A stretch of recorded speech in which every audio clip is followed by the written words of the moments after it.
kita masuki ke acara yang kelima, yaitu acara inti pada malam hari ini, yaitu ceramah agama sekaligus ditutup dengan doa yang akan dibawakan oleh Ustadz Al-Maftinar LC. Pada Al-Ustadz Al-Maftinar LC, tafaddal ilaihi mazkura.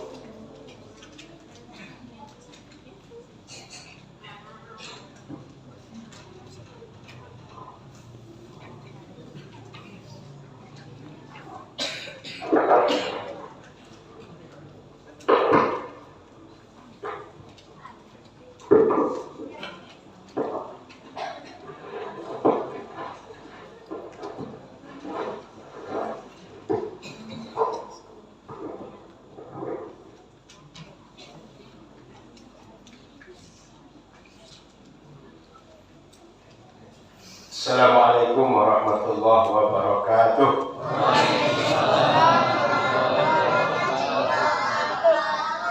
Bismillahirrahmanirrahim. Alhamdulillahirabbil alamin. Allahumma shalli wa sallim ala sayyidina Muhammad. Alhamdulillah, kita bersyukur pada Allah Subhanahu wa taala. Malam ini Bapak Ibu sehat? Sudah makan malam? Sebab belum makan malam, panjang kaji kita susah. Tak connect nanti.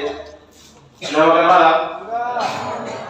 Kalau belum, tak mungkin tinggalkan pengajian. Asam urat. Mudah-mudahan sehat afiat. Mudah-mudahan Bapak Ibu diberikan Allah rezeki dengan cara Allah yang tak pernah kita duga-duga, serta berkah di dunia dan di akhirat. Amin ya rabbal alamin. Salawat dan salam kepada Rasulullah sallallahu alaihi wasallam. Semoga kita semua sebagaimana berkumpul di Masjid Al-Mukhlisin ini, di akhirat juga berkumpul bersama Nabi Muhammad sallallahu alaihi wasallam. Amin ya rabbal alamin. Yang saya hormati para alim, para ulama, para asatiz dari pesantren, baik pesantren I'anatul Talibin dan pesantren yang lain, serta para pengurus dari kepenghuluan Perawang Barat dan yang mewakili tokoh masyarakat, pengurus masjid, pengurus majelis ta'lim ibu-ibu, pengurus pemuda, dan semua elemen masyarakat yang hadir di Masjid Al-Mukhlisin yang dirahmati oleh Allah Subhanahu wa taala. Di awal saya ingin mengingatkan bahwa di Masjid Al-Mukhlisin ini, ibu-ibu, bapak-bapak, kirimlah anak untuk sholat subuh dan kegiatan subuh di Masjid Al-Mukhlisin, agar di Masjid Al-Mukhlisin bisa khitan gratis. Jadi kalau bapak ibu kirim anak-anak bisa khitan gratis di sini. Tapi jangan takut, bapak-bapak jangan pula dilarang masjid subuh. Sebab tak ada programnya reparasi, tak ada programnya ulang 2 kali, khusus untuk anak-anak saja. Kan tak ada reparasi kan, Pak? Tak ada reparasi. Jadi jangan takut pula bapak-bapak dikirim ke masjid nanti habis pula. Insya Allah untuk anak-anak kita saja. Yang kedua, insya Allah akan ada MTQ.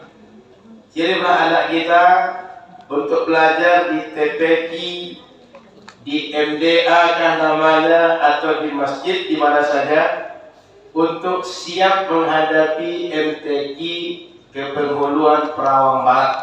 InsyaAllah sebentar lagi. Biasanya ranking 3. Mudah-mudahan besok ini kalau tidak ranking 1, ranking umum. Amin.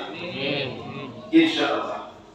Baik, malam ini kita cerita tentang Isra dan Mi'raj. Baru kita ambil pelajaran ini.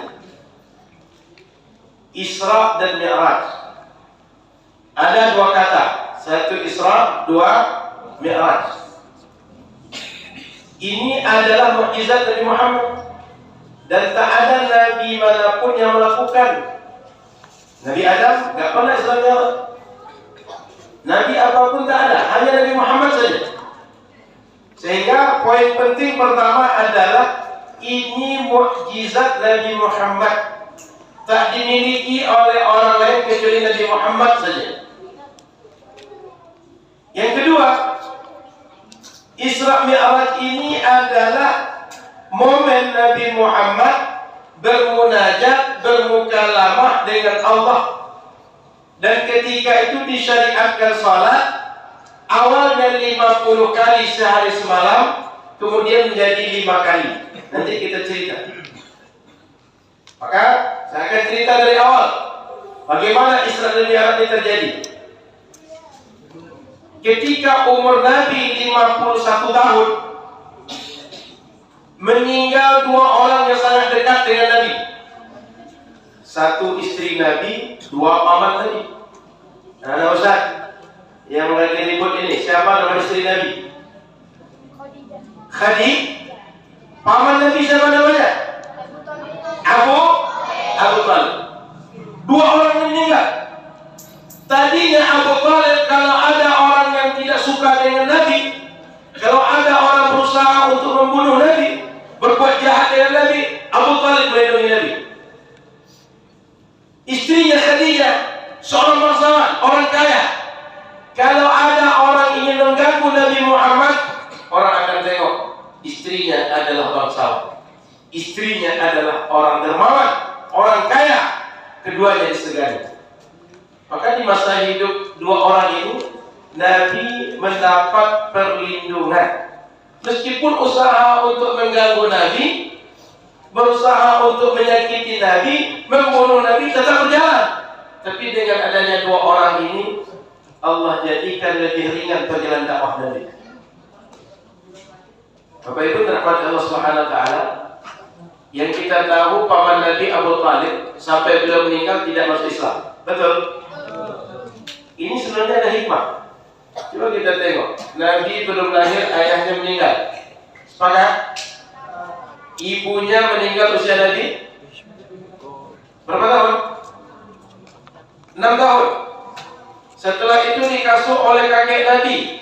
Nama kakek Nabi? Abdul. Meninggal beliau waktu itu usia Nabi berapa tahun? 8 tahun. Sejak 8 tahun dikasuh oleh pamannya. Siapa pamannya tadi? Abu Talib sampai meninggal Nabi yang kita tahu tidak masuk Islam. Betul? Coba tengok. Abu Talib tidak Islam. Kakek Nabi meninggal waktu masih kecil. Ibu meninggal waktu masih kecil. Ayah meninggal, Nabi belum lahir.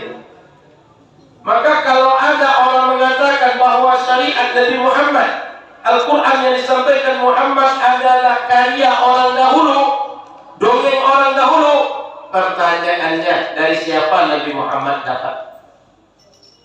Siapa yang ceritakan? Ayahnya meninggal, pamannya tidak Islam, kakeknya sudah meninggal, ibunya sudah meninggal, kecil lagi. Yang kedua, kalau ada yang mengatakan bahwa Muhammad membaca dari karya orang-orang dahulu, gimana membaca?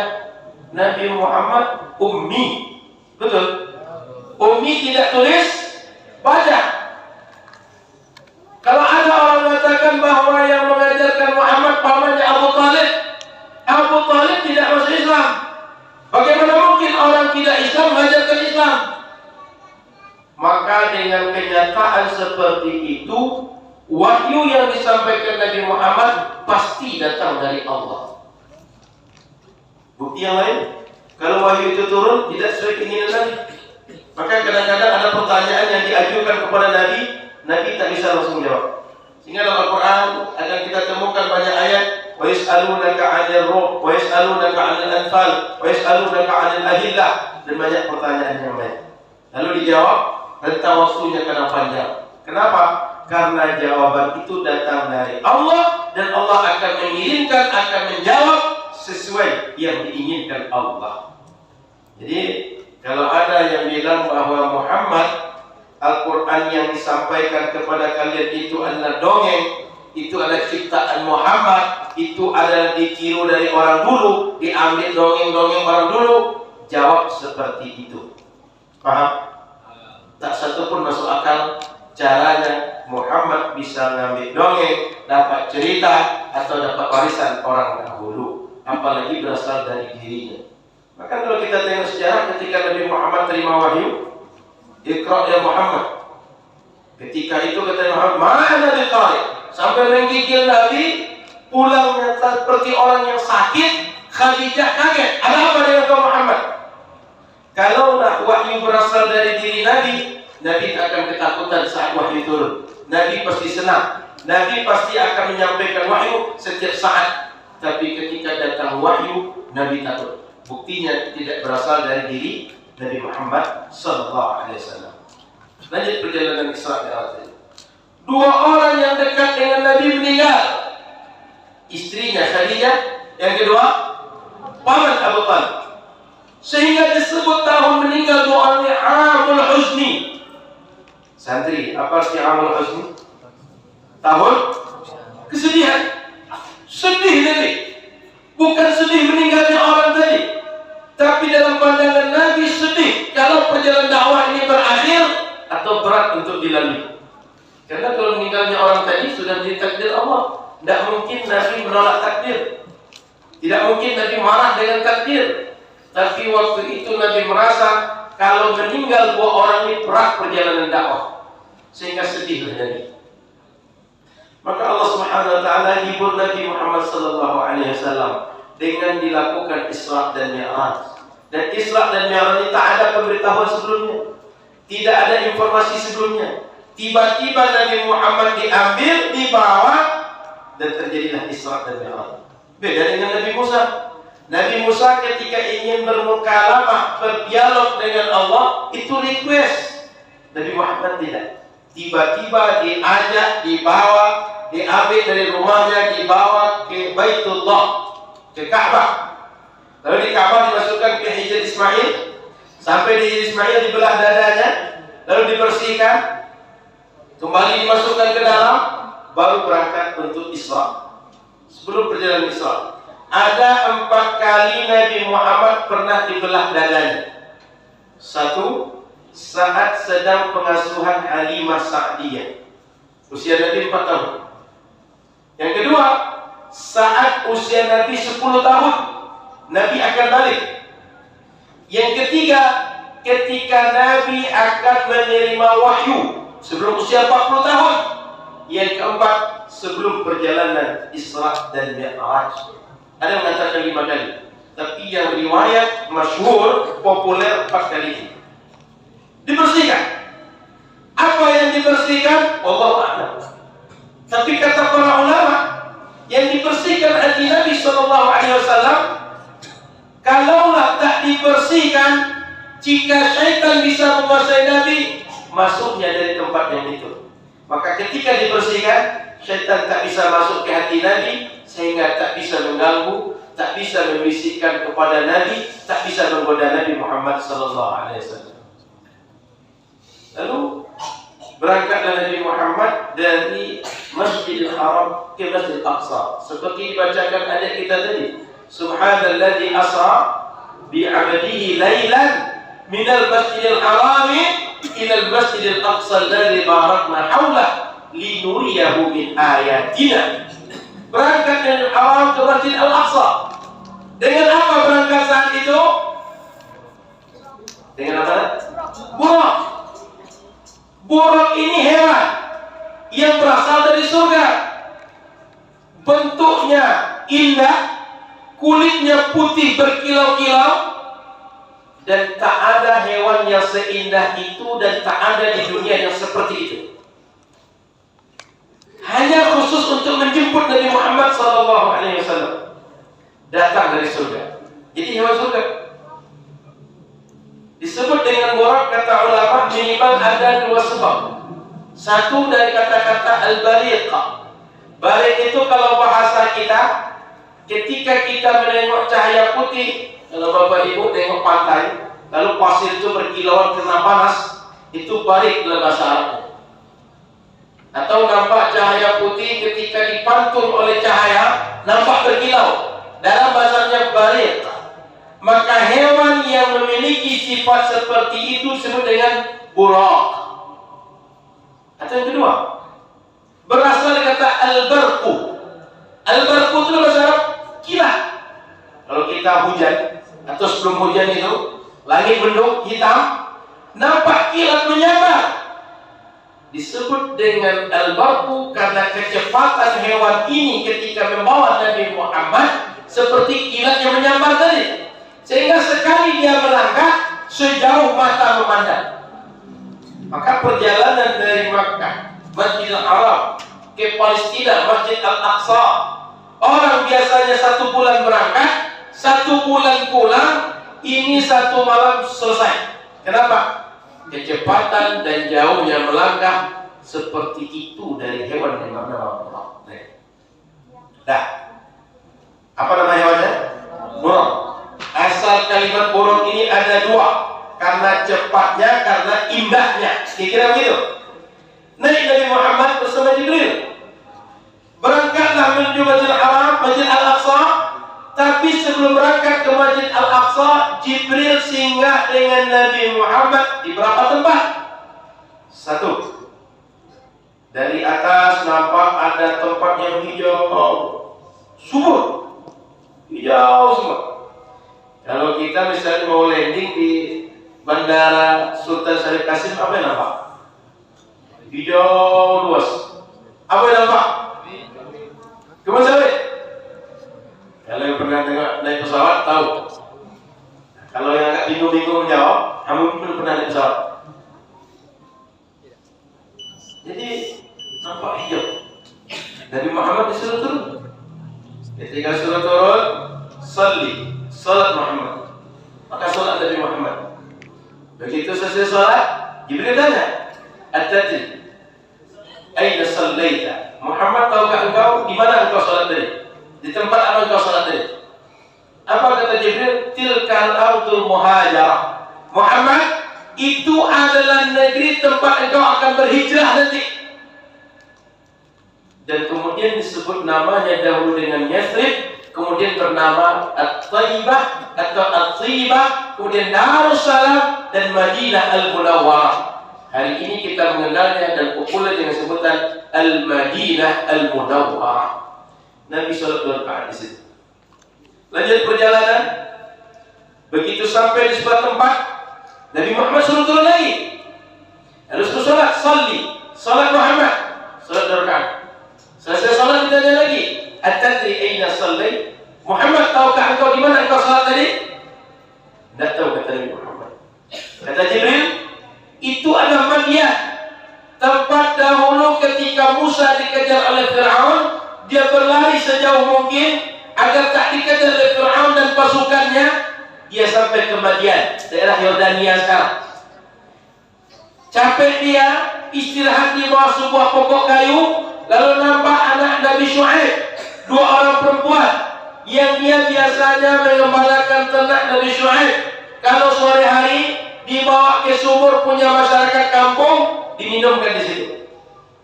Nabi Musa waktu itu istirahat, nengok, ini kenapa ada 2 anak gadis, yang lain laki-laki semua. Dan anak gadis ini dia menunggu saja sampai orang selesai, baru dia ikut memberikan minum hewan dia. Karena ditengok oleh Nabi Musa, orang ini belakang terus, yang lain laki-laki masuk duluan terus, Nabi Musa tergerak hatinya untuk menolong, sehingga dia bantu. Maka dapatlah lebih awal giliran, minumlah hewan tadi, segera pulang. Ayahnya heran, kok kalian pulang agak cepat? Kenapa? Apa yang terjadi dengan kalian? Maka ceritalah bahwa ada seorang laki-laki yang bantu kami. Lalu ayahnya suruh balik, coba suruh laki-laki itu bawa ke sini, aku ingin jumpa dengan dia. Maka dibawa Nabi Musa pulang. Cerita, singkat cerita, akhirnya Nabi Musa diangkat jadi menantu oleh Nabi Syuaib, menikah dengan 2 anak gadisnya. Nabi Muhammad sholat di tempat Nabi Musa istirahat itu. Lalu lanjut. Ketika lanjut, maka Nabi Musa, Nabi Muhammad dan Jibril diperlihatkan lagi sebuah tempat yang merupakan istana indah, cantik, cahayanya terang. Disuruh turun, lalu suruh sholat. Ketika sholat, selesai sholat ditanya, Muhammad, tahu engkau mana sholat tadi? Tidak. Kata Jibril, Muhammad, ini ada Bethlehem. Pernah dengar Bethlehem itu apa? Apa Bethlehem itu? Tempat lahir Nabi Isa. Sholat di situ 2 rakaat. Selesai sholat, naik lagi, lanjut lagi, baru sampai ke Masjid Al-Aqsa di Palestina, Al-Quds. Dan Bapak Ibu rahmat Allah Subhanahu wa taala, sebelum saya lanjut, Masjid Al-Aqsa itu kiblat umat Islam dan semua manusia sebelum berpindah ke Ka'bah. Jadi Nabi Muhammad ketika datang ke Madinah 16 bulan, dalam sebagian riwayat 17 bulan, itu kalau salat menghadap ke Baitul Maqdis. Lalu Nabi Muhammad ketika sampai di Madinah, orang Quraisy, orang Yahudi bilang, Muhammad dia ikut-ikut kami, agamanya ngekor kami, tengok salatnya ke arah kiblat kami. Lalu Nabi Muhammad berharap agar arah kiblatnya tak sama dengan orang Yahudi, sehingga tak diolok-olok orang Yahudi. Maka Nabi Muhammad sering tengok ke langit.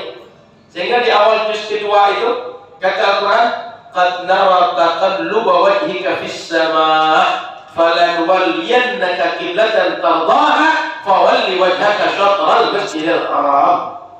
Maka Nabi Muhammad datanglah wahyu kepada beliau, Muhammad, sekarang ketika engkau ibadah, hadapkan wajah engkau, menghadaplah engkau ke arah Masjidil Haram, tidak lagi ke Masjid Al-Aqsa. Maka 16 bulan atau 17 bulan Nabi Muhammad di Madinah, arah kiblat ke arah Masjid Al-Aqsa, lalu beralih ke Baitullah. Sampai sekarang masih ke Baitullah di Ka'bah, sampai akhir zaman masih di Baitullah. Apa yang saya sampaikan? Kiblat pertama manusia seluruhnya, termasuk umat Islam di awal, adalah Masjid Al-Aqsa yang ada di Palestina itu. Makanya kalau sholat itu, ya Imam Al-Qiblataini, apa sholat itu? Yang sholat ibad, ada versinya Imam Al-Qiblataini. Maksudnya Nabi Muhammad itu imam kiblat, dua kiblat. Kiblat di Masjid Al-Aqsa, kiblat di Masjid Al-Haram Makkah. Jadi perlu kita ingat Masjid Al-Aqsa yang ada di Palestina saat ini, yang berusaha dicengkram oleh Yahudi, oleh Israel, oleh Zionis, itu kiblat kita dahulu. Dan Nabi Muhammad ketika Isra masuk ke masjid itu ditunggu oleh semua nabi dan rasul yang pernah diutus Allah, dan malaikat langit turun untuk sholat di masjid itu bersama Nabi Muhammad sallallahu alaihi wasallam. Berapa orang jumlah nabi dan rasul? 25. Jumlah nabi saja, nabi saja yang santri, jumlah nabi saja, jumlah nabi saja, bukan nabi dan rasul, 124.000 nabi saja. Kalau rasul saja, sejumlah pasukan Badar berapa? 313. Ada pasukan Badar sebut 313, 314, 315. Benar. Jadi boleh 315, 314, 313. Katakan yang populer 313. Nabi 124.000, Rasul 313, Nabi sekaligus Rasul 25. Ulul Azmi 5. Imamnya Nabi Muhammad sallallahu alaihi wasallam. Jadi semua nabi yang jumlahnya banyak tadi datang ke Masjid Al-Aqsa, salat dengan Nabi Muhammad. Waktu Nabi masuk, ada yang sedang ibadahnya berdiri, ada yang sedang duduk, ada yang sedang sujud, ada yang sedang berzikir, ada yang sedang melakukan berbagai bentuk ibadah yang lain. Lalu azanlah Jibril. Setelah azan ditarik Nabi Muhammad ke depan, Nabi Muhammad disuruh jadi imam, sholat 2 rakaat. Imam semua nabi dan rasul tadi. Selesai imam tadi, baru Nabi Muhammad melanjutkan perjalanan Mi'raj. Bapak Ibu sahabat yang dirahmati Allah Subhanahu wa taala, ketika Nabi Muhammad dari Masjidil Haram ke Masjid Al-Aqsa, itu hewannya burak. Tapi begitu di Masjid Al-Aqsa naik ke langit, itu tidak lagi dengan burak, tapi dengan tempat naik khusus Nabi Muhammad sallallahu alaihi wasallam. Jadi burak itu cuma perjalanan Isra dari Masjidil Haram ke Masjid Al-Aqsa. Masjid Al-Aqsa naik ke langit, itu tempat naik khusus Nabi Muhammad, tangga khusus Nabi Muhammad sallallahu alaihi wasallam. Tidak lagi dengan burak. Sebelum lanjut kepada cerita naik ke langit, saya ceritakan beberapa hal yang ditengok Nabi Muhammad dalam perjalanan Isra tadi. Ada banyak kejadian ditengok oleh Nabi Muhammad sallallahu alaihi wasallam. Kita ambil beberapa cerita saja. Satu, Nabi Muhammad tengok ada orang, dia pukul kepalanya, jadi sekali pukul itu hancur. Dengan tangan dipukul, bukan tangan orang lain, tangan dia. Ibarat kita punya martil, pukul keras-keras sampai hancur. Setelah hancur, ini utuh kembali. Setelah utuh, pukul lagi, hancur. Setelah itu utuh lagi, dipukul lagi, tak henti-henti. Nabi Muhammad nengok itu heran. Siapa orang ini? Kenapa? Dia punya kepala, dia yang pukul sendiri.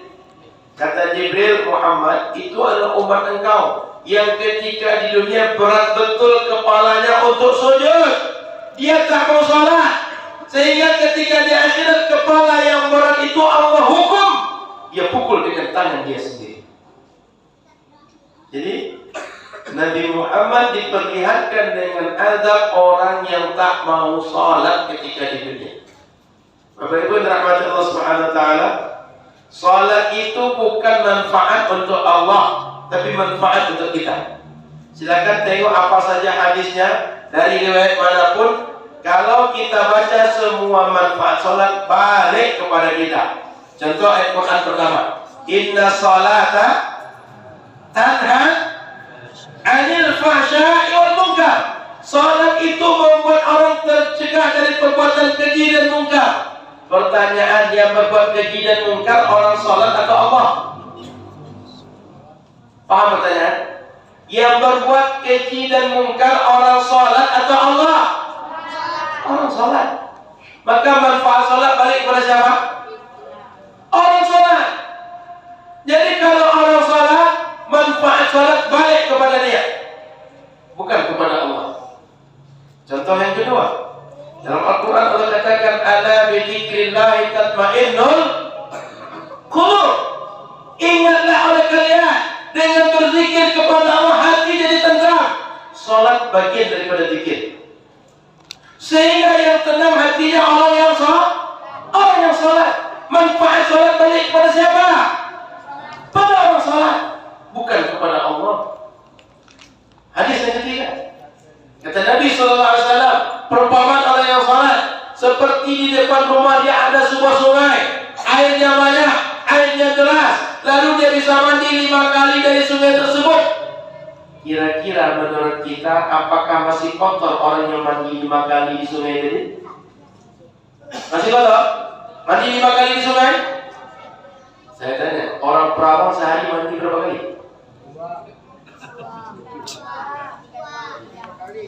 2 kali.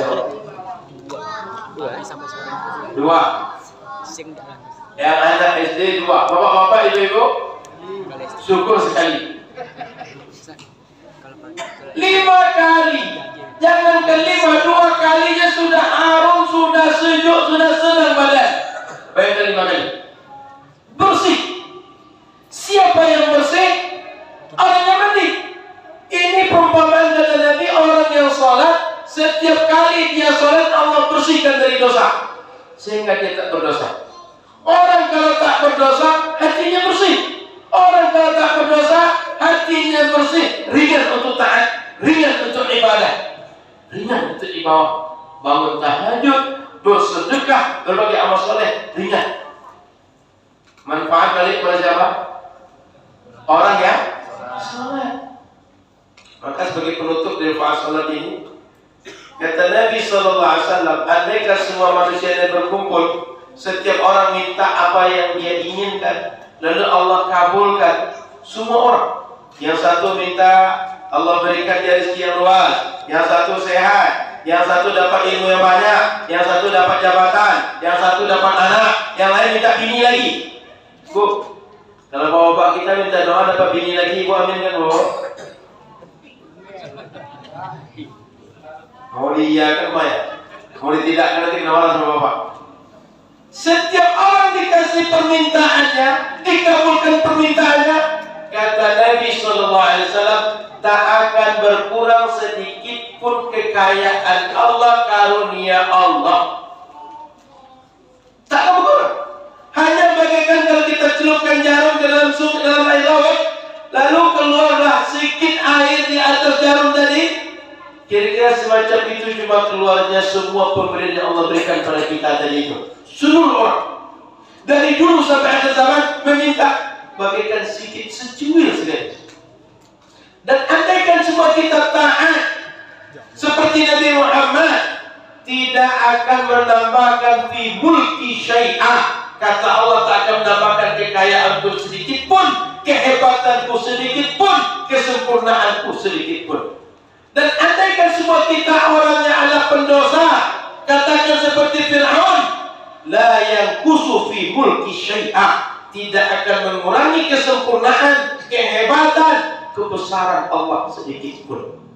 Jadi bayangkan, mau taat kita sehebat taat, mau maksiat kita sehebat maksiat, tak pengaruh dengan Allah. Tapi manfaat dari ibadah balik kepada kita. Mudarat dari tidak taat balik kepada kita, bukan kepada Allah Subhanahu wa taala. Orang berawam kalau sehari sholat 5 kali atau 3 kali? Ibu-ibu berapa kali sehari, Bu? 5 atau 3, Bu? 5. Bapak-bapak berapa, Pak? Karena ada orang sholat sekali seminggu aja, sholat Jumat. Ada yang sholat sehari itu cuma maghrib dan isya, atau maghrib saja. 5 kali. Subuh, zuhur, asar, maghrib, isya. Tidak ada keringanan boleh meninggalkan sholat. Sholatnya pilihan cuma 2. Kalau tak dikerjakan sendiri, siap-siap disolatkan orang. Gak ada pilihan ketiga. Tapi kalau tata cara mengerjakan sholat, banyak keringanan. Tak sanggup berdiri, dibolehkan duduk. Tak bisa menggunakan air, boleh tayamum. Tak bisa sholat setiap waktu, boleh jamak. Tak kuat 4 rakaat, boleh qashar, kerjakan 2. Tapi keringanan meninggalkan sholat tak ada. Apapun kondisi mesti sholat. Ustaz, saya tak bisa berdiri cuma berbaring, sholat berbaring. Ustaz, jangankan berbaring, mengangkat tangan pun tak bisa. Jangankan berbaring, dengan isyarat mata pun sholat. Sholat itu cuma satu di antara 2. Kalau tak sholat sendiri, disolatkan. Tak ada pilihan ketiga. Tinggal Bapak Ibu, kalau tak mau sholat, siap-siap disolatkan. Kalau datang ke masjid, posisi depan imam. Mau? Itulah orang, kadang-kadang dia jarang ke masjid. Sekali datang ke masjid, langsung depan imam. Nah, jangan cepat betul, jangan maju betul. Jadi makmum dulu. Nantilah jadi imam depan. Balik saja. Jadi Nabi diperlihatkan ada orang pukul kepala sendiri, pecah, lalu sempurnakan, dipukul, pecah, disempurnakan, pukul. Begitu terus, tak ada henti-henti. Lanjut perjalanan. Nabi Muhammad diperlihatkan ada kejadian. Ada aroma harum yang sangat harum. Nabi Muhammad mencium itu paling harum yang pernah dicium Nabi Muhammad. Ditanya Jibril, ini aroma apa? Datang dari mana? Kata Jibril, Muhammad, itu berasal dari kuburan seorang perempuan yang dikenal dengan nama Masyitah. Pernah dengar kisah Masyitah? Seorang perempuan, tata rias kerjanya di kerajaan Fir'aun. Suatu kali ketika dia menyisir Arabun anak Fir'aun, jatuh sisir. Dia sebut Allah, macam kita, astagfirullah, ya Allah. Kan kita begitu kan? Kalau kaget, astagfirullah, ya Allah. Dia menyebut Allah, lalu anaknya protes. Awalaki rabbun siwa abi. Masyitah, engkau apakah punya Tuhan selain bapakku? Iya, saya punya Tuhan dan bapak anda. Lalu dipanggillah oleh Fir'aun, Masyitah, betulkah engkau punya Tuhan selain aku? Sebab waktu itu Fir'aun mengatakan, Ana rabbukumul a'la, aku Tuhan kalian paling tinggi. Datang Masyitah mengatakan ada Tuhan selain Fir'aun, marah Fir'aun. Kata Masyitah, Rabbi wa rabbukallah, Allah adalah Tuhanku dan Tuhan engkau, wahai Fir'aun. Marah Fir'aun. Dipanggillah semua keluarga Fir'aun, dibawa istri, bawa suami dia, dipanggil semua keluarga Masyitah, dibawa suami dia, lalu dijemput kedua anaknya. Berkumpul 4 orang. Lalu disediakan kuali. Kalau kita masak kambing kan mana di sini? Yang besar itu, kancah itu, kancah juga di sini. Kancah besar itu disediakan api yang besar, di atasnya minyak yang dipanaskan. Ditegur, dinego. Masih tak? Engkau masih mengatakan Tuhan engkau selain aku, atau aku akan masukkan engkau dan anak dan suami engkau ke tempat itu? Masih tahu bilang Allah Tuhanku dan Tuhan engkau. Tak berubah. Dimasukkan suami Masyidah pertama. Hati mulai agak kejut. Ketika anak akan dimasukkan, nampak makin kejut. Ada anaknya Ummi, la tataqahasi, mi, ma, oma, bunda. Jangan takut, jangan berubah, jangan gentar, jangan sedikit pun mundur. Sehingga ketika itu tadinya Masyidah sudah mulai agak berubah, takut kalau anaknya akan direndam di tempat yang panas, dia akan sedih, tak kuat menerima kenyataan di depan mata dia. Anak menguatkan, akhirnya Masyidah terima kenyataan itu. Ibu-ibu, kalau nampak anak kita berlari lalu jatuh tersandung batu, apa yang melakukan? Sedih atau tidak, Bu? Anak ibu nampak depan mata ibu jatuh lalu luka apa lagi? Sedih atau tidak? Ibu-ibu hatinya sangat lekat dengan anaknya, maka apapun kejadian dengan anaknya dia akan sangat respect. Sedih dia. Ibu Masyidah sama, sedih dengan anak tadi, maka takut kalau anak tadi celaka depan matanya. Tapi anaknya menguatkan, sehingga Masyidah tetap dengan pendiriannya, tidak akan berubah menyatakan Allah Tuhan dia dan Tuhan Fir'aun. Sehingga dalam sejarah ada 4 anak yang terkenal bicara waktu kecil. 1 anak Masyidah, 2 ada yang tahu yang bicara waktu kecil?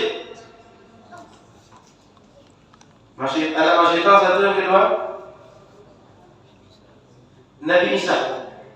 Sebab di masa Nabi Isa, kalau puasa itu tak boleh bicara. Kata Maryam, kalau ingin tahu siapa bapaknya, tanya kepada Isa. Nabi Isa menjawab. Yang ketiga, ada yang tahu? Kisah Nabi Yusuf dan Zulaikha. Cluenya sudah dapat. Tahu? Ada bayi waktu itu dalam kamar. Kata bayi tadi, jika bajunya robek di depan, maka yang berniat buruk Yusuf. Tapi kalau baju robek di belakang, yang niat buruk adalah Zulaikha. Yang keempat, kisah Juraij. Masih ingat? Pernah dengar kisah Juraij? Seorang Bani Israel yang durhaka pada orang tuanya. Kata ibunya ketika dia sedang sholat, dipanggil Juraij. Dia tak iyakan. Dia diam saja, dia sholat. Kata ibunya, Juraij ini jangan sampai mati kecuali dia diuji oleh Allah, difitnah oleh Allah. Difitnah dia berzina. Setelah lahir anak dari perempuan yang dituduhkan berzina dengan dia, ditanya, dikatakan, Juraij, engkau masih tanggung jawab, ini perempuan yang hasil perbuatan engkau. Lalu dipanggil Juraij. Apa kata Juraij? Mana anak yang lahir? Digendongnya anak ditanya, bujang, nak, siapa bapak engkau? Siapa menyebabkan emak engkau hamil? Dijawab anak tadi, yang menghamili perempuan tadi seorang pengembala kambing di sudut kampung. Ini 4 anak kecil terkenal dalam sejarah bicara waktu kecil. 1 di antaranya anak Masyidah. Maka dimasukkan anak Masyidah. Tinggal Masyidah ini. Masyidah tidak gentar. Suami sudah mati, 2 anak sudah mati, masuk Masyidah. Habis 1 keluarga tadi demi mempertahankan iman.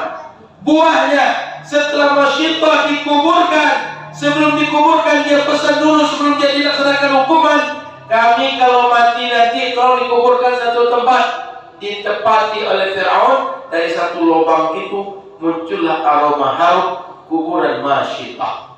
Bayangkan di dunia sudah nampak tanda, apalagi di akhirat nanti. Maka kalau ada bapak ibu punya iman yang kuat, ada berbagai hal yang menggoda tapi dia tak berubah, dia tetap istiqamah dengan iman, di dunia Allah akan jaga, di akhirat Allah akan muliakan dia. Seperti Masyidah tadi. Maka Bapak Ibu dirahmati Allah Subhanahu wa taala, tak usah sedih kalau hidup kita susah, tapi sedihlah kalau iman kita yang berubah. Maka Masyitah menjadi gambaran orang yang pernah istiqamah dengan iman, Allah muliakan dia. Selesai kejadian itu, Nabi Muhammad lagi perjalanan dengan Jibril, ditengokkan dengan orang.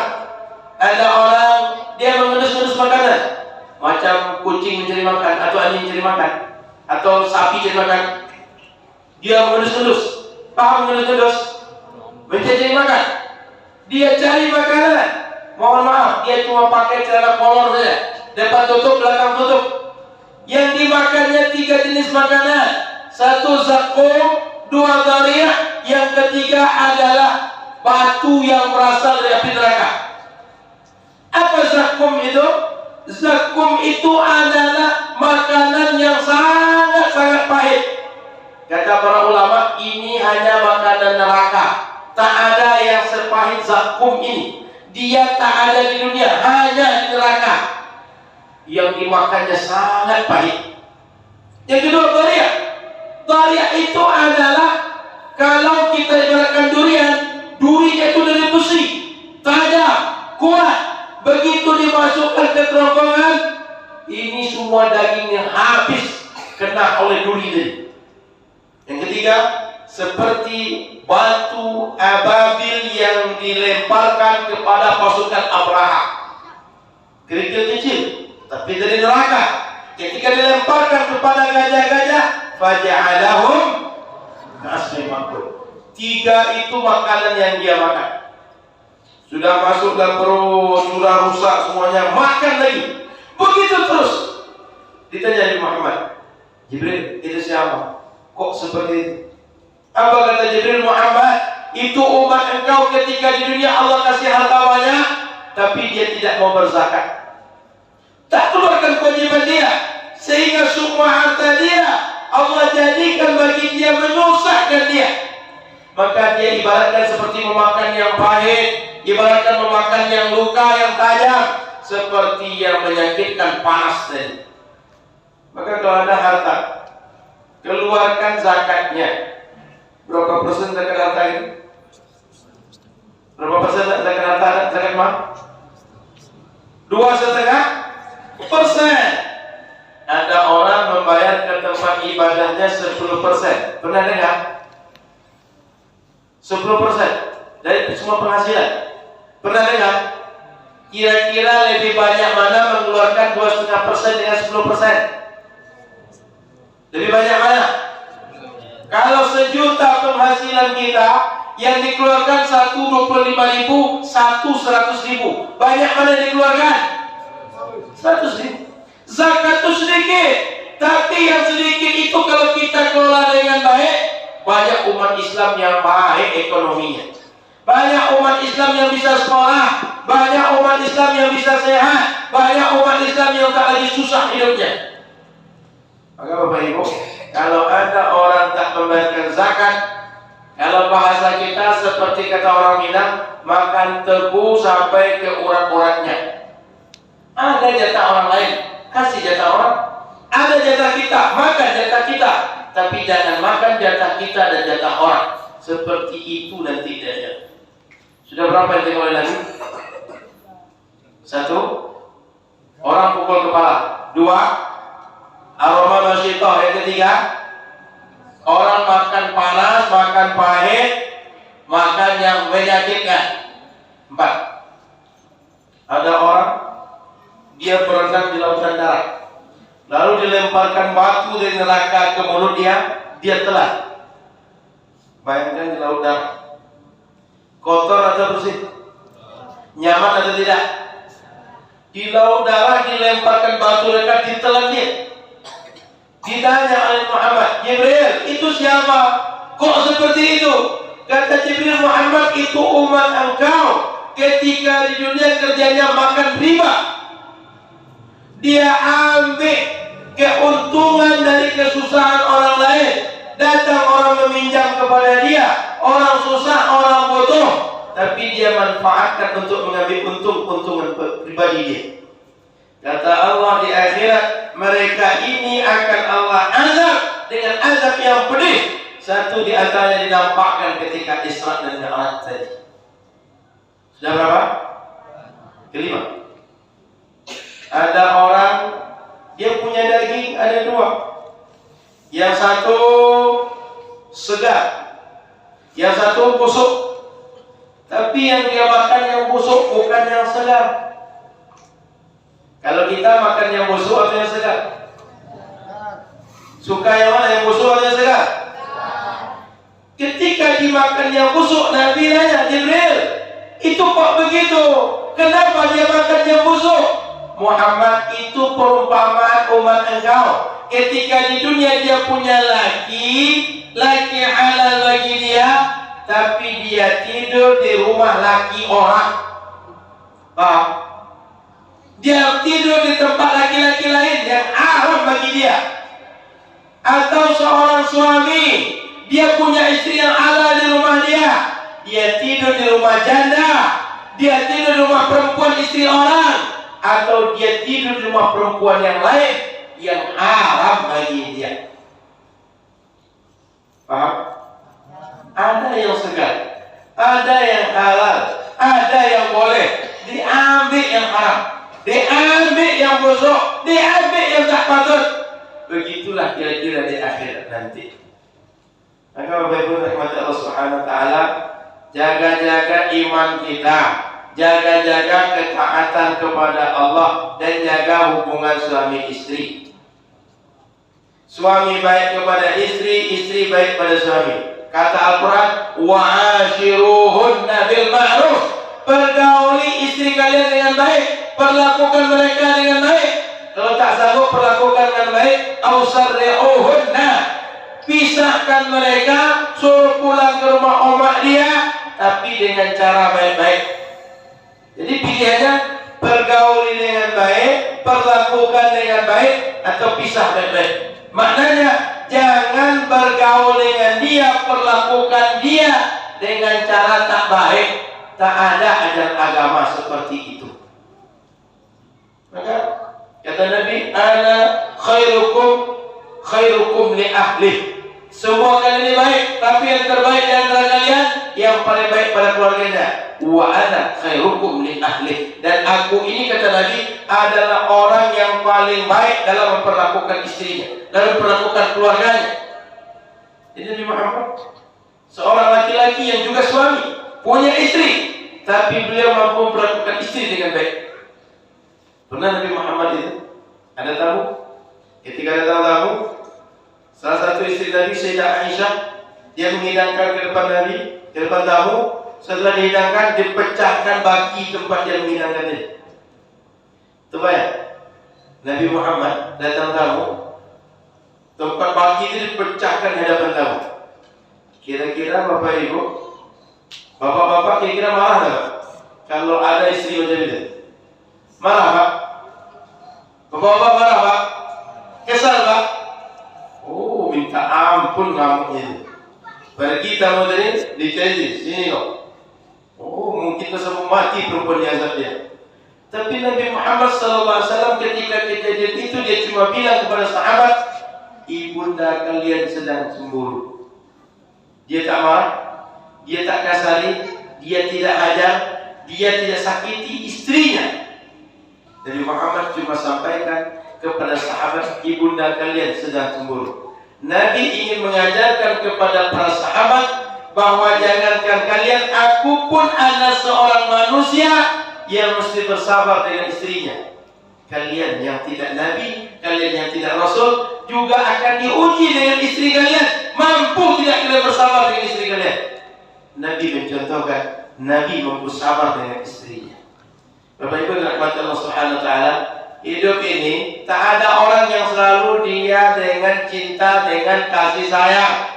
Akan ada masanya kita kadang tak suka dengan kelakuan pasangan kita.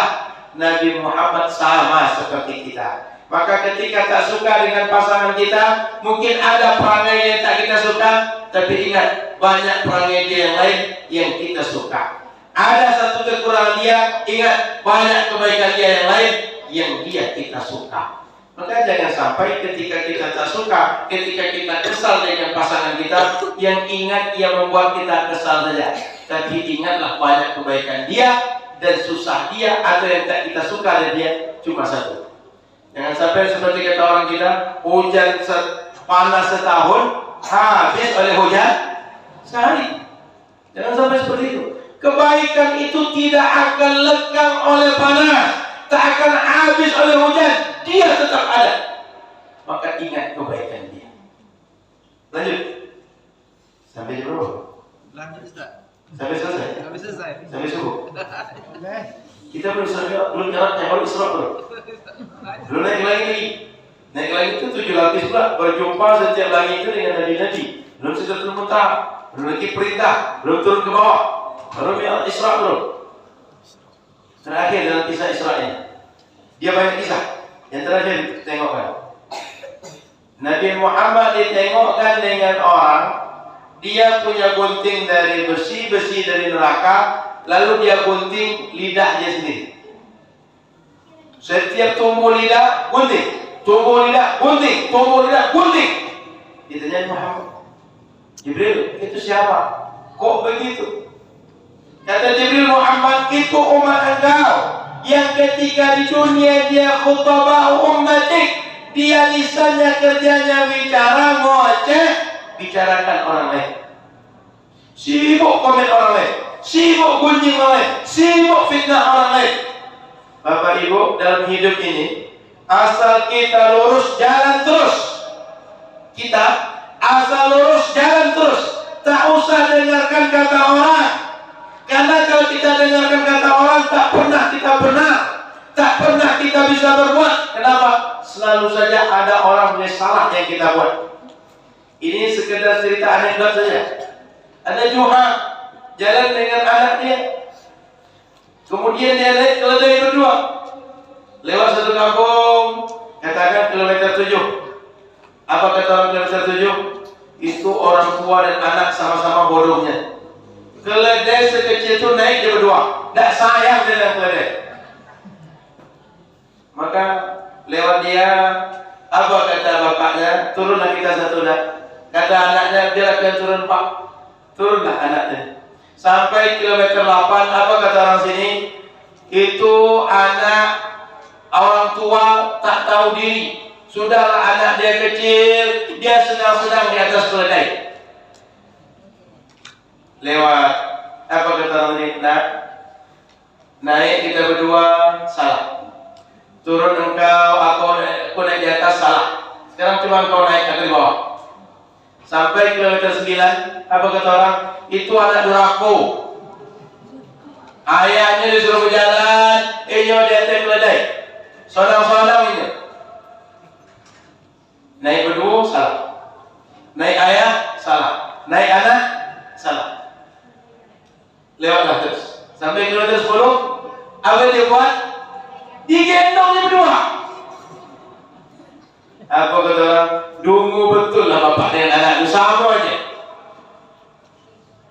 Lanjut dan mereka berdua, apa kata dia berkesimpulan dengan anaknya? Tengok nak, naik berdua kita salah, naik ayah salah, naik engkau salah, naik kepada atas kita salah.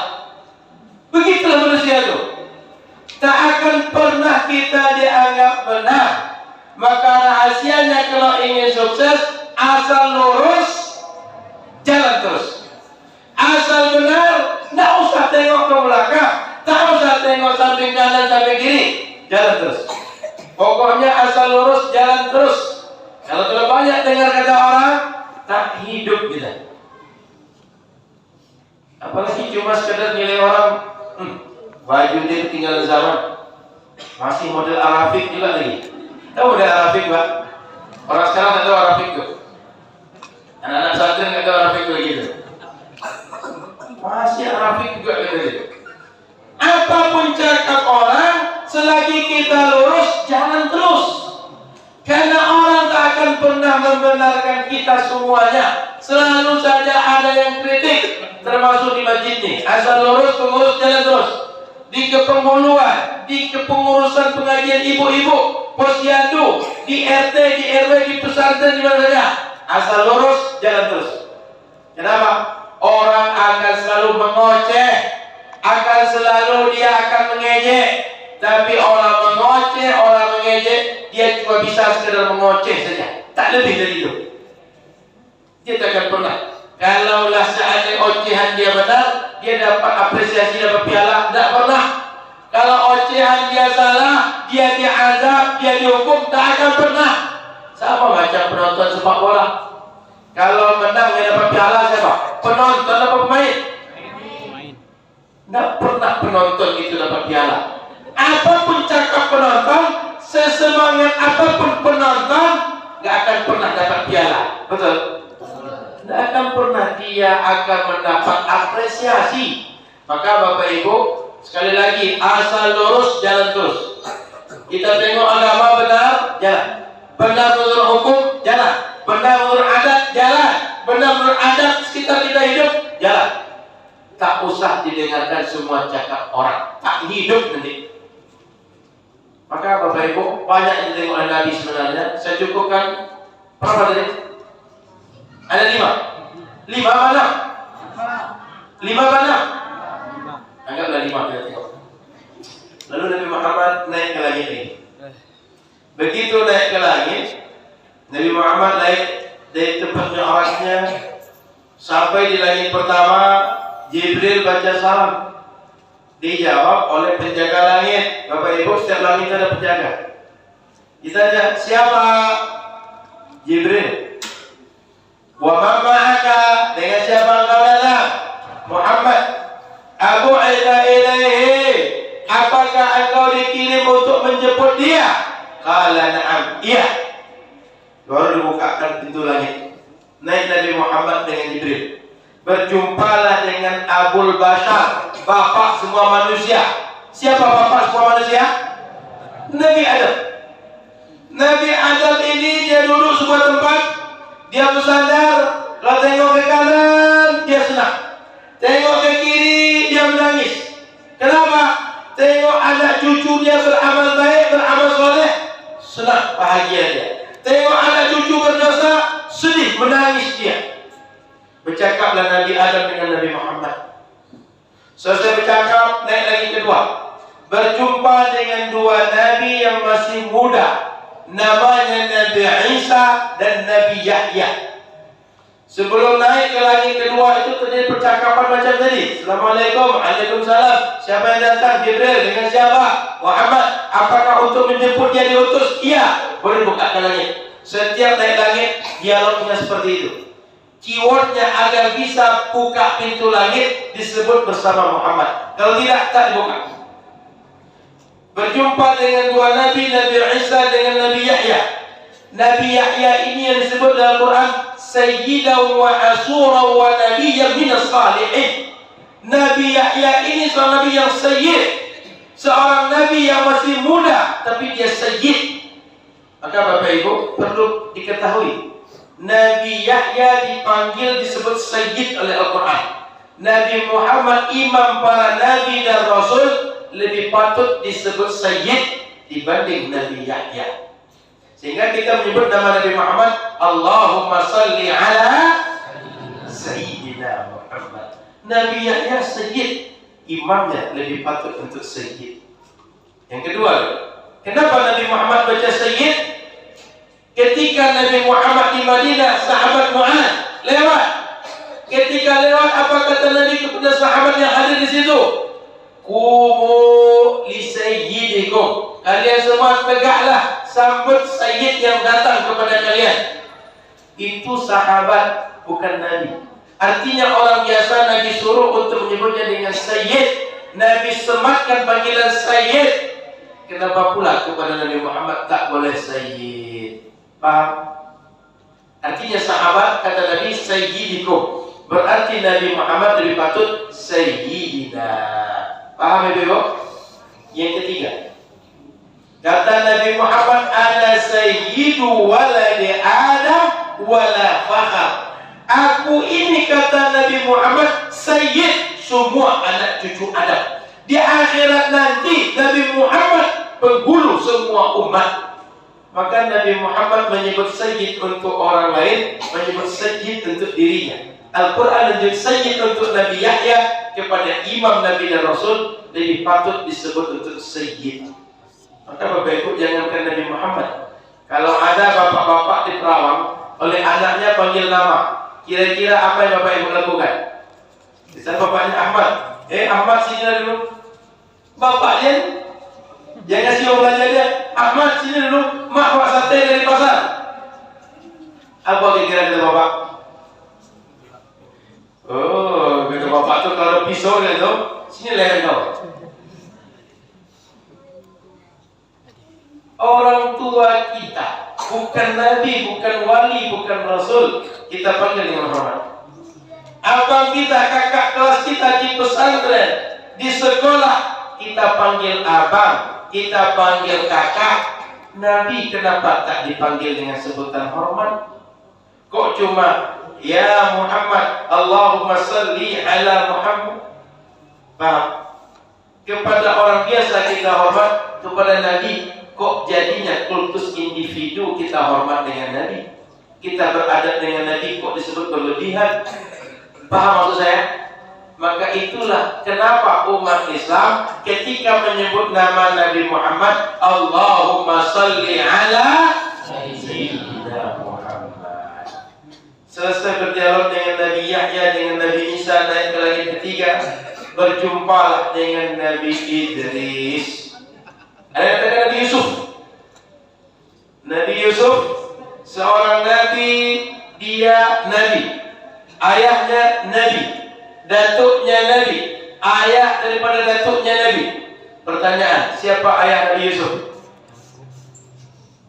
Nabi Yusuf ayahnya siapa? Yakub, ayah Yakub. Ayah Yakub nabi juga. Ishak, ayah daripada Ishak Ibrahim. Ibrahim punya dua anak, satu Ismail, satu Ishak. Ismail jalur nasab Nabi Muhammad, Ishak jalur nasab Bani Israel. Nabi Yusuf nabi, ayahnya Yakub nabi, datuknya Ishak nabi, ayah dan datuknya Ibrahim nabi. Nabi mulia, hebat. Nabi ketika masa muda diuji dengan berbagai ujian, ujian kekuasaan, ujian syahwat, lewat. Berjumpa dengan Nabi Muhammad. Sudah naik berapa? 3. Ada yang mengatakan sini Nabi Yusuf, ada yang mengatakan Nabi Idris. Anggap di sini Nabi Yusuf, lagi keempat. Berjumpa dengan Nabi Idris. Nabi Idris, Nabi pertama yang mengajarkan menulis dengan pena. Naik ke atas, langit berapa lagi? 5. Berjumpa dengan Nabi Harun. Nabi Harun ini Nabi yang kalau bicara itu gagap, lisannya tak bisa bicara dengan lancar. Mana dia bicaranya lancar. Kalau Nabi Musa bicara kadang gagap, sehingga kalau berdakwah Nabi Musa ditemani oleh Harun. Berjumpa dengan Nabi Harun.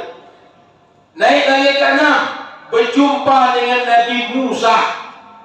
Begitu Nabi Muhammad tengok, itu banyak sekali umat. Kata Nabi Muhammad, ini siapa Jibril? Itu umatnya Musa. Kata Jibril, Muhammad, Musa ini umatnya banyak, tapi umat engkau lebih banyak lagi. Kenapa umat Musa banyak? Karena umatnya Bani Israel. Nabi Muhammad Bani Ismail. Lalu setelah berjumpa Nabi Musa, naik lagi ke 7, berjumpa dengan Khalilullah. Tahu siapa Khalilullah? Ibrahim, Abul Anbiya. Berjumpa dengan Nabi Ibrahim. Nabi Ibrahim bercakap dengan Nabi Muhammad, baru naik ke Sidratul Muntaha. Sebelum naik ke Sidratul Muntaha, Nabi Muhammad SAW tak bisa ditemani oleh Jibril, hanya dia sendiri. Berangkatlah ke atas, nampak aras. Begitu nampak aras, di bawah aras ada nampak seseorang yang dia sangat terang oleh cahaya. Ditanya kepada Jibril, Jibril, itu siapa orang tadi? Kenapa dia berada di tempat yang semulia itu? Kata Jibril, Muhammad, dia adalah orang lisan ratbun bidzikrillah. Dia adalah orang yang ketika dia lisannya basah karena terus menyebut nama Allah, wa qalbuhu mu'allaqun bil masajid, dan hatinya tergantung dengan masjid, terikat dengan masjid, selalu cinta dengan masjid. wa la yastasibbu liwalidayhi, dan dia tak pernah menyebabkan orang mencela kedua orang tua dia. Artinya perbuatan dia baik, perangai dia baik, sehingga orang tak bertanya, itu anak siapa? Itu kalau ada anak-anak kan bisa bertanya, itu anak siapa? Dia tak pernah berbuat salah, tak pernah berbuat sembarang, tak pernah berbuat akhlak yang tak baik, sehingga tak pernah orang mencela kedua orang tua dia. Sehingga ketika di akhirat, di bawah aras tadi, dia berada di tempat yang dimuliakan, cahayanya sangat terang. Lanjut dari atas, Nabi Muhammad diperlihatkan dengan surga dan neraka. Di pintu surga tertulis, kalau orang bersedekah dapat pahala 10 kali lipat. Tapi kalau ada orang berhutang lalu dihutangkan, orang yang memberi hutang dapat pahala 18 kali lipat. Besar mana 10 daripada 18? 18. Ngasih hutang kepada orang, hutang itu akan balik. Kasih sedekah pada orang, sedekah tak balik. Tapi ngasih hutang balik kepada kita, pahalanya 18. Ngasih sedekah tak balik, pahalanya 10. Lebih baik mana, ngasih sedekah atau ngasih hutang?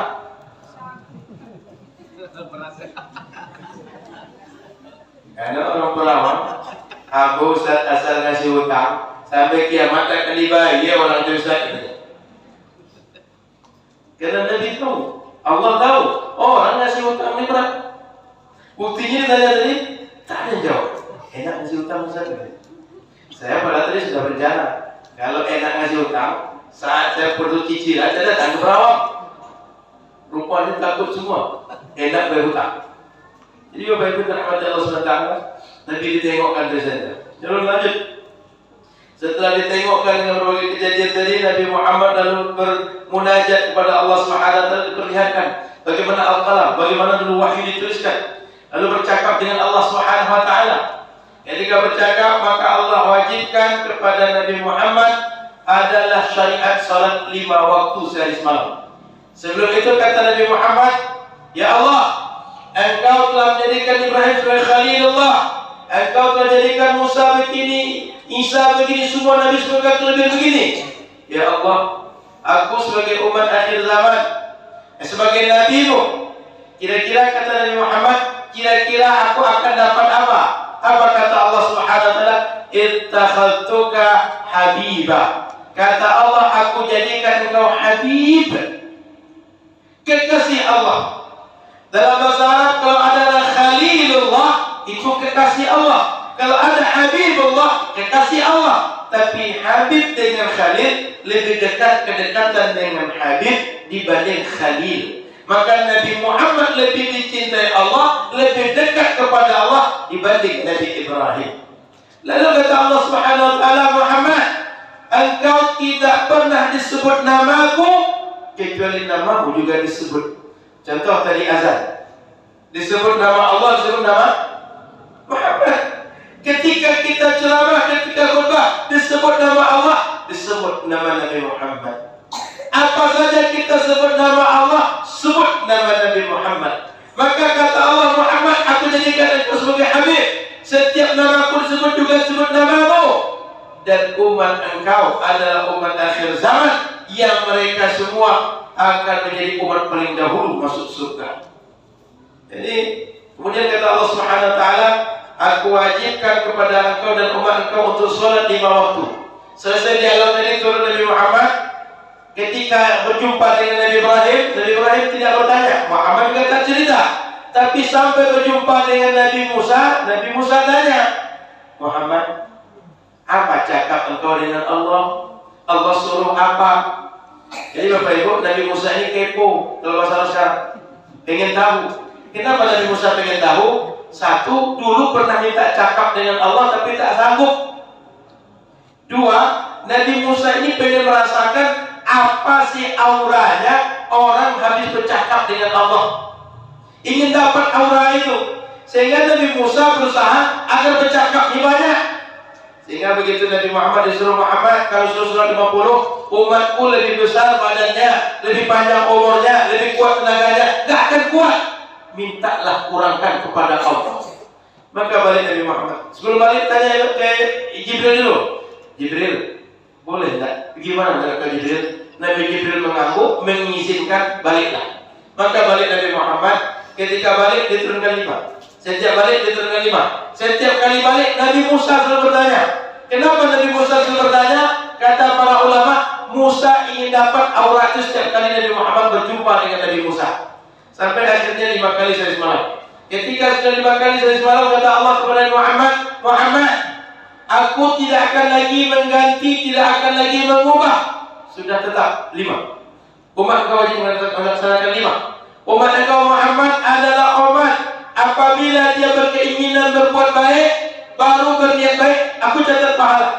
Kalau dia kerjakan perbuatan baik itu, dapat pahala 10 kali lipat, bahkan sampai 700 kali lipat, bahkan pahala yang tak terhingga. Tapi kalau dia berniat tidak baik, dia tak dapat dosa. Kalau dia kerjakan, dia hanya tercatat 1 dosa saja. Maka Muhammad umat engkau 5 yang dia kerjakan sama seperti mengerjakan 50. Tak ada lagi kurang Muhammad. Maka turun Musa masih merayu juga. Muhammad berat umat engkau, mintalah kurangkan. Sebenarnya Musa ini banyak akal, pengen dapat aura yang baru. Ketika berjumpa dengan Allah, dia dapat lagi aura, sehingga suruh lagi balik, biar dia dapat lagi. Maka kata Nabi Muhammad, sudah malu aku Musa, tak lagi aku berani minta, cukuplah segitu. Sebelum saya lanjut, Bapak Ibu, kalaulah tak ada dialog Nabi Musa dengan Nabi Muhammad, maka sholat itu 50 kali sehari. Saya tanya satu, kalau 50 kali sehari terbayang Bapak Ibu? Bila boleh mencari ikan di sungai, bila boleh menakik kotak, bila mandor sawit, bila boleh pergi jogging 10 kilo sehari, bila kau masak jari yang lain. Ya Bu, ambut ini disediakan sambal goreng teri jojoriang. Rasanya lama. Kalau ambut lama, Bapak Ibu lama atau tidak? Cuba yang mau makan tadi. Bang, saya tahu, sudah masak. Jadi kalau 50 kali sehari semalam, apa lagi yang kita kerjakan? Jangankan 50, 5 aja berat. 5 berat, apa lagi 50? Maka orang mati bisa bermanfaat bagi orang hidup. Seperti kisah Nabi Musa dengan Nabi Muhammad tadi. Kalau tidak ada Nabi Musa, 50. Maka Bapak Ibu rahmat Allah Subhanahu wa taala, orang mati kadang-kadang bisa menjadi sebab untuk manfaat orang hidup. Begitu juga orang hidup bisa menjadi sebab manfaat bagi orang yang sudah mati. Makanya Nabi Muhammad SAW ketika ada orang kerjanya malam masjid, dia mati malam hari. Saat paginya Nabi datang ke situ berjumpa, ditanya, mana orang ini? Dia meninggal Nabi. Nabi tanya, kenapa kalian tak panggil aku agar aku ikut selenggarakan dia? Nabi, cukup kami saja Nabi. Lalu Nabi marah, seharusnya panggil aku. Lalu kata Nabi, mana kubur dia? Tunjukkan. Ditunjuk pada Nabi, Nabi datang ke kubur dia. Sampai di kubur dia, Nabi sholat di atas kubur dia. Kata Nabi setelah selesai sholat, kubur ini tadi orang dalamnya gelap. Setelah aku sholatkan, kubur ini menjadi terang. Tengok, orang hidup menjadi sebab manfaat bagi orang mati.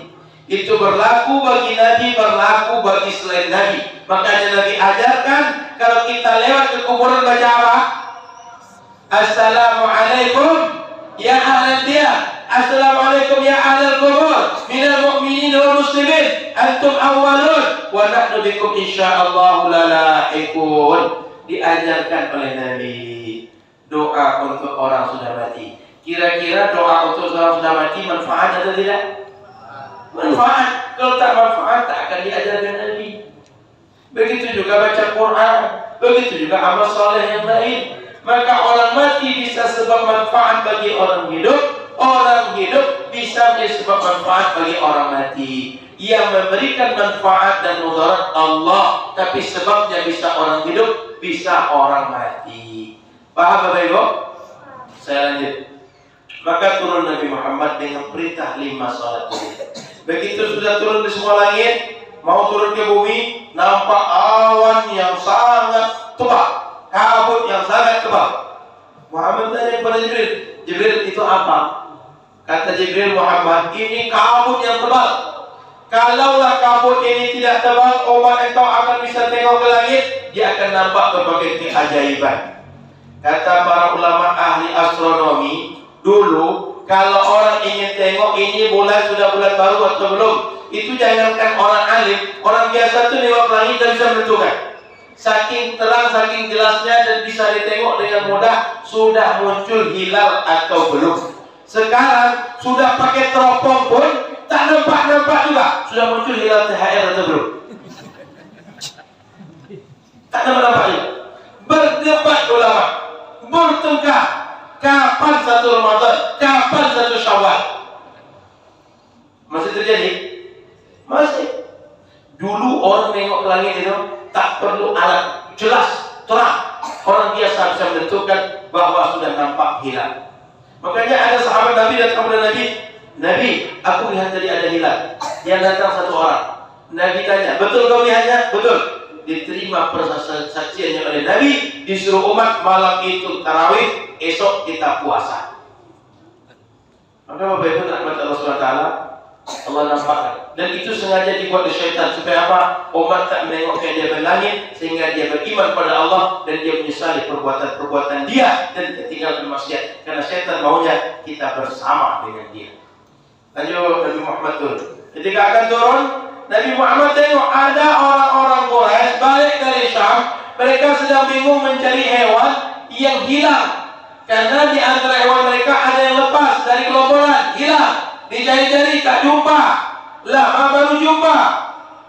Nabi Muhammad tengok mereka sedang cari-cari. Begitu turun ke Masjid Al-Aqsa, naik lagi burak, balik ke Makkah. Sebelum subuh dah sampai di Makkah. Setelah subuh Nabi Muhammad pergi ke Darun Nadwah, tempat orang Quraisy biasa berkumpul. Apa kata orang Quraisy? Muhammad, mau apa kau? Mau ngasih tahu apa? Ngapa boleh bagi di sini? Apa kata Muhammad?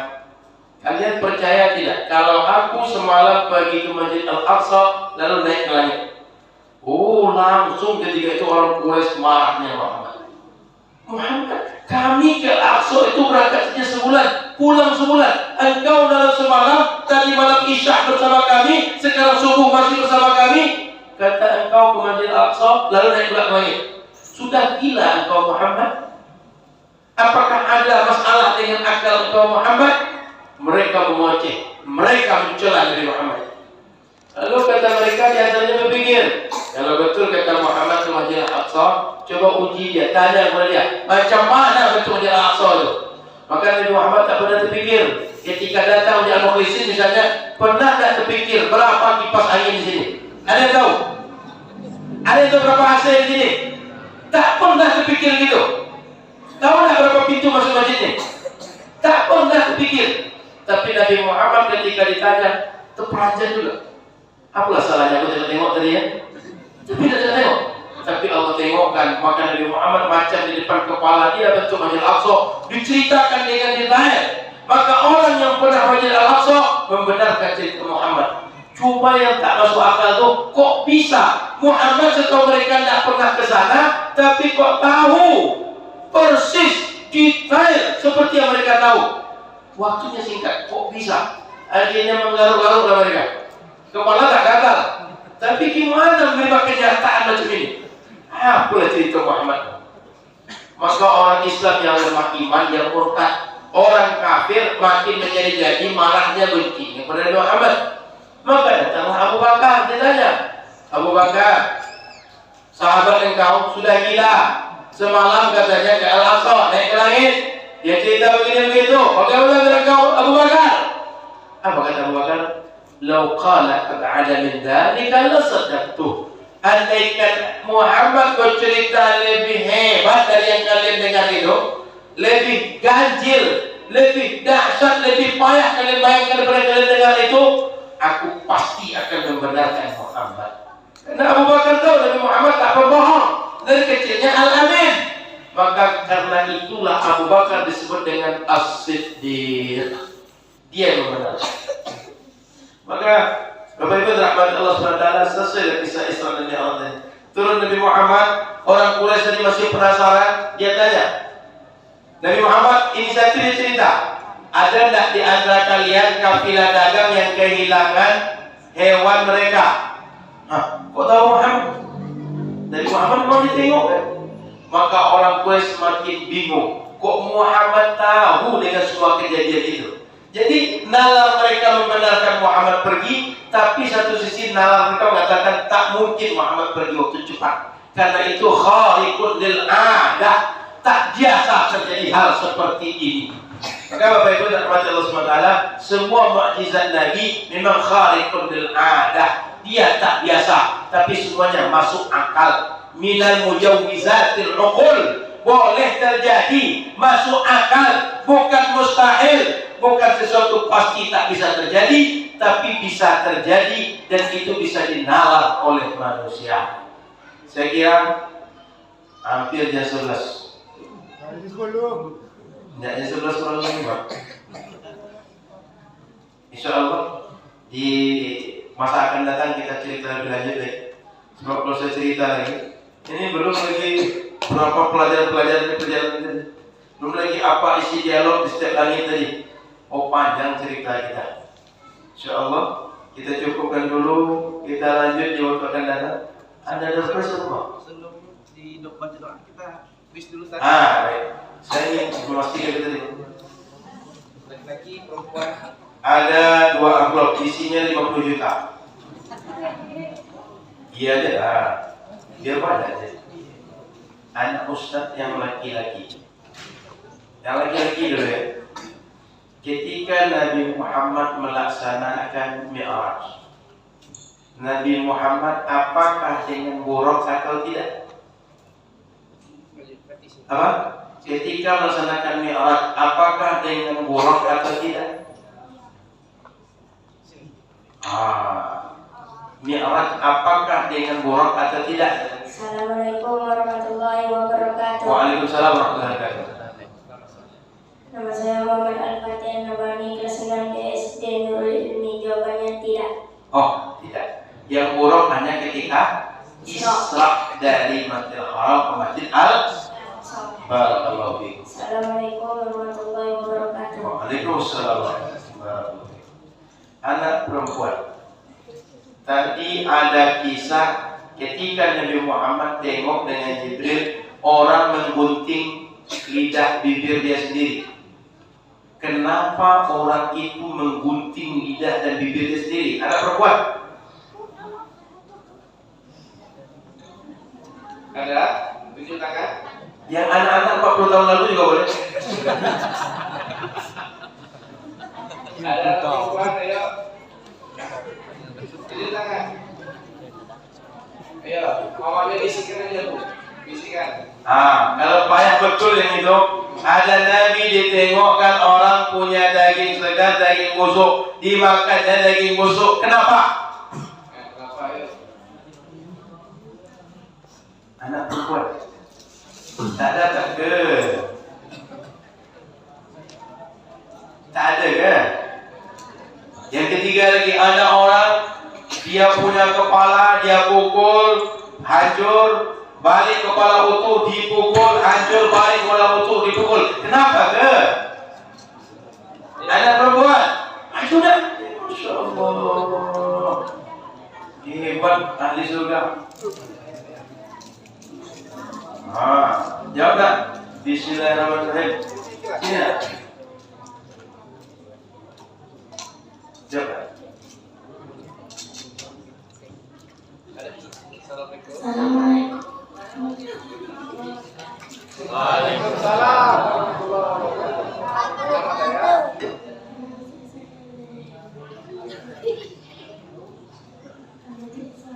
Karena tidak sholat. Masya Allah. Barakallahu fiik. Hebat. Jadi rajin pengajian anak. Insya Allah dia tidak sholat jadi ahli ilmu. Insya Allah. Mudah-mudahan semua anak-anak yang hadir, para santri, Allah berikan taufik menjadi ahli ilmu, menjadi ahli ibadah, dan semua masyarakat kita diberikan keberkahan insyaallah. Baik, di akhir majlis, di akhir majlis kita berdoa mudah-mudahan negeri kita Allah berikan keberkahan, berkah turun dari langit, keluar dari bumi. Allah berikan berbagai penjagaan zahir dan batin. Allah berikan pertolongan urusan dunia dan akhirat. Allah berikan kemudahan urusan dunia dan akhirat. Semua kita dikumpulkan di akhirat bersama Nabi Muhammad sallallahu alaihi wasallam. Keluarga kita yang sudah mati semoga Allah ampuni, yang hidup semoga Allah berikan bimbingan sampai akhir hidup istiqamah dan dalam keadaan husnul khatimah. Ala hadhihi niyyah wa ala kulli niyyatin salihah. Allahumma hassil maqasidana bisirril Fatihah. A'udzu bisyaitonir rajim. Bismillahirrahmanirrahim. Alhamdulillahirabbil alamin arrahmanir rahim maliki yaumiddin. Iyyaka na'budu wa iyyaka nasta'in ihdinas siratal mustaqim. Siratal ladzina an'amta 'alaihim ghairil maghdubi 'alaihim waladdallin. Amin. نعوذ بالله من الشيطان الرجيم. بسم الله الرحمن الرحيم. الحمد لله رب العالمين. اللهم صل على سيدنا محمد النبي الأمي وعلى آله وصحبه أجمعين. اللهم أعنا على ذكرك وشكرك وحسن عبادتك. اللهم اجعلنا مقيم الصلاة من ذريتنا. ربنا تقبل دعاء. Ya Allah, jadikan kami orang-orang mendirikan salat. Ya Allah, jadikan anak keturunan kami orang-orang mendirikan salat. Ya Allah, jadikan kami orang-orang yang Engkau tolong untuk taat kepada Engkau. Selalu Engkau tolong mendekatkan diri kepada Engkau. Engkau tolong untuk bersyukur kepada Engkau. Engkau tolong untuk beribadah terbaik kepada Engkau. Ya Allah, ya Arhamar Rahimin. Allahumma ati nufusana taqwaha wa zakkiha fa innaka anta waliyuha. Anta waliha maulaha ni'mal maula ni'man nasir. Wala haula wala quwwata illa billahil aliyyil azim. Ya Allah, karuniakan ketakwaan pada diri kami ya Allah. Karuniakan rasa takut dalam diri kami ya Allah. Berikan pada kami ya Allah hidayah. Berikan pada kami petunjuk. Berikan pada kami cahaya untuk bisa membedakan yang hak dan yang batil ya Allah. Jadikan kami orang-orang yang mengikuti yang hak, menjauhi yang batil. Ya Allah, jadikan kami orang-orang yang makan yang halal saja dan menjauhi yang haram ya Allah ya mujibas sa'ilin. Allahumma inna nas'aluka wal jannah wa na'udzubika min sakhatika wan nar. Ya Allah, kami minta surgamu, masukkan kami ke surga. Ya Allah, kurniakan kami ridhamu, ridha di dunia dan ridha di akhirat. Ya Allah, jauhkan kami dari murkamu, jauhkan kami dari murkamu di dunia, murka di akhirat. Jangan masukkan kami dalam api neraka. Ya Allah ya Arhamar Rahimin. Rabbana atina fid dunya hasanah fil akhirati hasanah wa qina adzabannar. Allahumma khtim lana bi husnil khatimah wa la takhtim alaina bi su'il khatimah. Ya Allah, matikan kami dengan husnul khatimah. Jangan matikan kami dengan keadaan yang buruk ya Allah ya Rabbal alamin. Allahumma hawwin 'alaina fi sakaratil maut wan najata minan nar wal 'afwa 'inda al-hisab. Ya Allah, mudahkan kami ketika sakaratul maut. Ya Allah, mudahkan kami ketika dihisab. Ya Allah, rahmati kami ketika Engkau cabut nyawa kami ya Allah. Mudahkan kami untuk mati siratal mustaqim. Ya Allah, masukkan kami ke surga berkumpul dengan Nabi Muhammad sallallahu alaihi wasallam. Wa sallallahu ala sayyidina Muhammadin. Subhana rabbika rabbil 'izzati amma yasifun wa salamun 'alal mursalin. Walhamdulillahi rabbil alamin. Terima kasih. Mohon maaf kalau ada kurang. Insyaallah kita berjumpa di waktu yang akan datang. Sebagai informasi, insyaallah akan kita adakan kajian bersama Abdul Somad di Pesantren Nurul Azhar di Palas Rumbai hari Sabtu tanggal 11 jam 10 pagi di pendopo Pesantren Nurul Azhar. Yang mau datang baik dari Al-Mukhlisin, dari Nurul Islam, Masjid Istiqamah dan masjid yang lain silakan langsung datang, tak berbayar, tak ada pendaftaran. Siapa yang mau datang silakan datang. Hari Sabtu 11 Maret jam 10 pagi. Tinggal datang di Pesantren Nurul Azhar. Silakan siapa saja mau datang. Berjamaah boleh, dengan keluarga boleh, sendiri-sendiri boleh. Silakan ahlan wa sahlan. Sekali lagi subhanallahi wa bihamdika asyhadu an la ilaha illa anta astaghfiruka wa atubu ilaika. Assalamualaikum warahmatullahi wabarakatuh.